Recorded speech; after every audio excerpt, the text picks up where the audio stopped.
Hello, NEACUHO. I'm sorry I couldn't be with you there today, but I'm traveling and in a bit of a job transition right now. So, fortunately, through the miracle of modern technology, I'm able to give you a recorded session and tell you a little bit about what I think your approach should be to social media. And so, if at any point you want to reach out to me, you want to tweet me, you want to email me, or you want to find more resources, they are available on my website, so you can go there. But the question that I want to address today is, why do we lose our minds when it comes to social media? We seem to lose our minds when it comes to this new technology, and how do we deal with it in our professional lives and in the lives of our students? And so there's a few things that I want to talk about in terms of some of our fears, as well as give you some strategies that you can use in order to address these. The first fear that I get is that social media is killing conversation. Right? That somehow being on social media all the time means that our students can no longer interact with each other in face-to-face conversations. Now, this is an argument that we've heard before. This is not new. Any technological change has come with some of these challenges. If we go back just a little bit in history, we will find video games. Video games, we encountered the same thing. Our students are going to be on video games all the time. They're not going to have these authentic, real-life person-to-person conversations.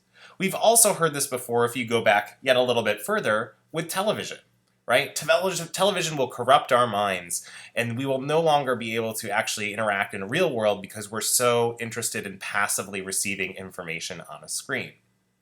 But if you go back yet a little bit further in history, you'll also hear the same argument over again, and this time it was with the printing press and newspapers.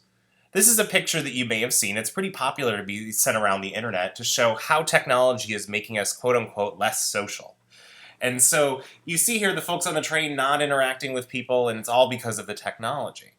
And so my argument to you would be that these kinds of changes that we go through with technology aren't necessarily new, and the challenges that we have are not necessarily new, but there's one truth that all kind of falls underneath this, and that is that anything in excess is likely bad. So it's not necessarily just social media's fault, so to speak, that we may have less in-person conversations, but it actually may just be when we use it in excess, when that is really the only world that we live in, that's a problem. In fact, I would say that social media can make us more social, that it allows us to do things that television, video games perhaps couldn't even before. And so Ray Hunko, who's a researcher that looks into some of these issues, challenges us to look at things from two different perspectives. A youth normative perspective as well as an adult normative perspective.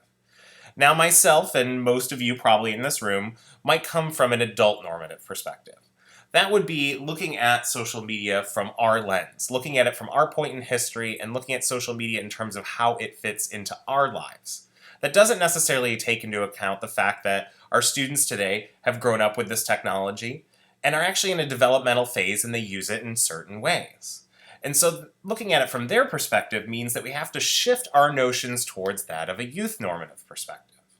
And a youth normative perspective looks at the opportunities and affordances that these social media technologies allow for us. And there's actually many positive things and many interactions that if you're not on social media, you may be missing out on. And so I encourage you to take a look from the student's point of view. The other fear that I hear, in addition to it's ruining our ability to be social or to interact with others, is I don't know how to deal with this social media problem. You may have encountered certain student conduct cases or even just problematic behavior that involve social media. And many people, when confronted with these, think, I don't know what to do. And the truth of the matter is, actually, that you already have the tools available to you in order to deal with this situation. That all of the things that you may have learned in your master's program or through your subsequent training, they all still apply in social media. It might be that they look a little bit different, but all of your tools that you have available to you still are the same things that you can use. You'd still approach having a conversation about someone saying something that's problematic. It's the same thing. It just may look a little bit different. And that's one thing you should know about social media, is that it itself is a tool. And tools can be used for many different purposes and in many different ways. They can be used for both good and evil, good and bad. they can be harmful, they can be positive. Social media as a tool itself is not good or bad. It's how we choose to use this. Now, I know many of you might have already had some run-ins with social media that have problematic connotations. Yik Yak being a very popular app on many college campuses that's highlighted some of these issues. And the truth is, how you address that and how you work with that might be the same way that you would anything in real life. You just have to think about it a little bit differently. And there's also many positive things that actually Yik Yak could be used for in terms of having campus conversations around certain issues or knowing what's going on around campus. And so in a book that I recently collaborated with Eric Qualman on, What Happens on Campus Stays on YouTube, one of the approaches that we took was not to just tell students what not to do, but what they can do. What are the opportunities for people to engage and connect? And that's the other aspect of social media I want you to think about, is think about social media not just as a tool, but also as a context. And as a context, I mean that you get to interact with other people, that there are relationships that can be built online that can enhance offline relationships, or maybe relationships that are built solely online that become perhaps offline. So social media is not just about communication, but it's also about people.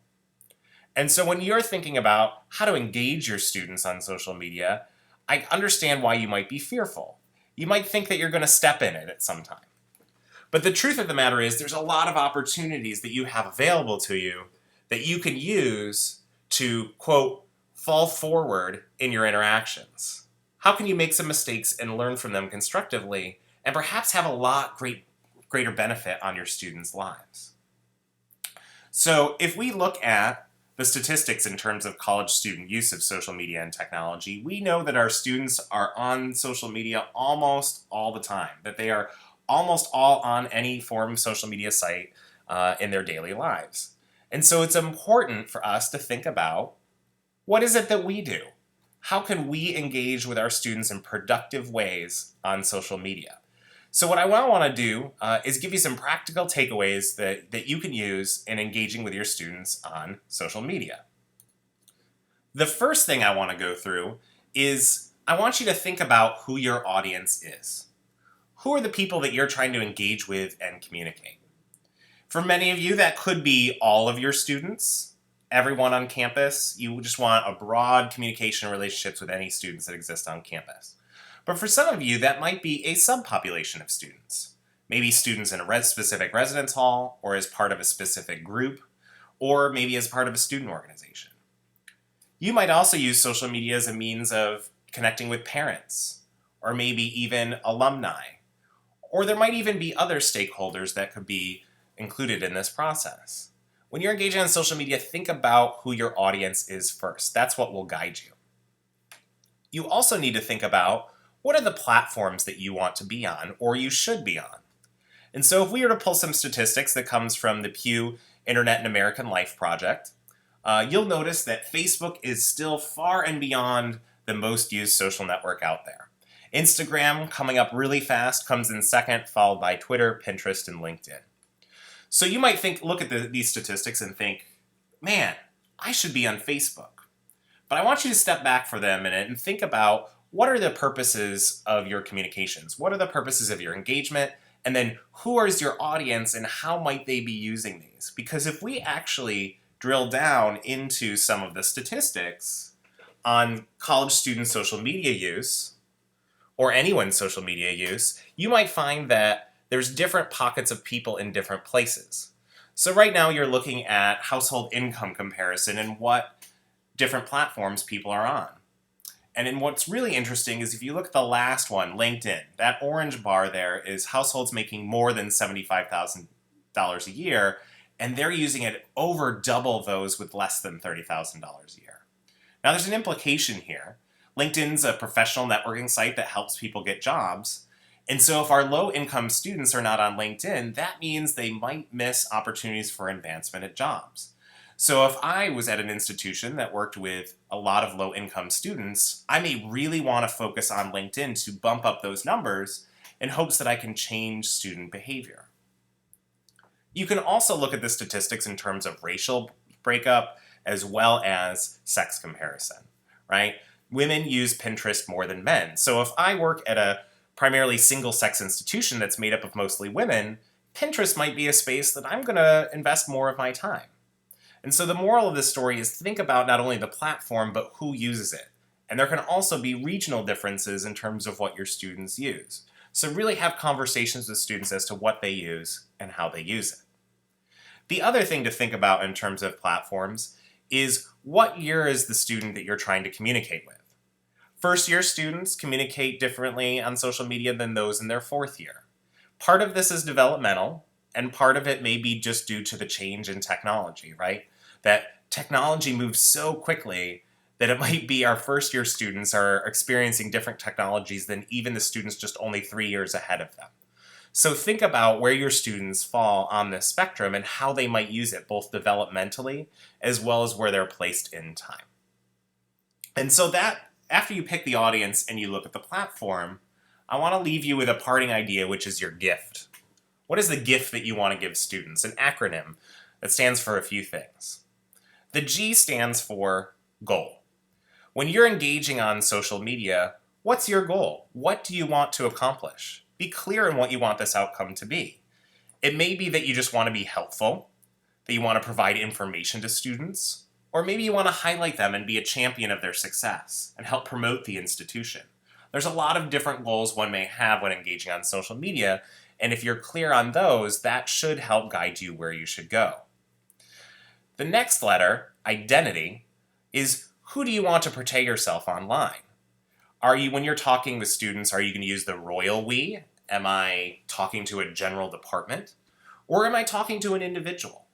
I'll give you an example. I'm in the acting dean of students at Fashion Institute of Technology right now, and I created a Twitter account that is me, Dean Paul Brown. And I want students to know that when they interact with me, when they send a message to that account, they're actually talking to me. And that's a way of them connecting with an administrator who may not have that much student contact. It's a great way to build a relationship. You may also want to create a persona. If you think of Flo from Progressive, she's a great example of a persona, but we also have many of these on our campus. Our individual mascots or other people may function as these personas. And so maybe if I'm on campus and I want to interact with the mascot will have a fun way of interacting back with me. The third letter is F, which stands for formality. How formal do you want to be in your communications? And depending on your department, who your audience is, and how you're communicating, this may change your answer to this question. So are you going to use emoji when responding back to a student? Are you going to be more formal in the way that you respond? Are you going to do things like send memes, perhaps a grumpy cat, when you hear a complaint, or things of that sort, and when you want to try to address it? What's your formality going to be? How formal in your communications? Which actually relates very closely to the last letter, which is T for tone. What do you want your tone to be? Is it going to be playful? Is it sarcastic? Is it authoritative? What's the tone that people will have when they interact with you? You really want to think about what the personality of your social media presence will be. And so that will be ultimately your gift. What's your goal, your identity, your formality, and tone? And those are the things that need to go into creating a great social media presence. So I don't want you to be afraid when it comes to social media. It's not really that different from some of the things that you've used before. And in all of my research and talking with students, they're hungry for this. They want to engage with you on social media. They want that to be a part of their lives. It's something that they seek. And that doesn't mean that we have to use social media every time we do something. That sometimes the face-to-face conversations may be better, and that's the way that it should be. But other times, social media can help us do things that we can't in the real world. And there's a lot of great opportunity in there. And so I want to leave you with this thought of it's okay to let go of a little bit of control. Social media is probably so scary to us because it seems like we have no control in this process. When the truth of the matter is, we actually do have certain degrees of control in a lot of other areas, and gives us a lot of opportunities and information we never had before. So you have to lean into that discomfort a little bit until we kind of learn some of the best practices on how to do this. And they're already emerging. So what I don't want you to do is lose your mind when it comes to social media. You've got this. You've got the skills. You can do it. and there's a lot of opportunities out there. Just take advantage of them.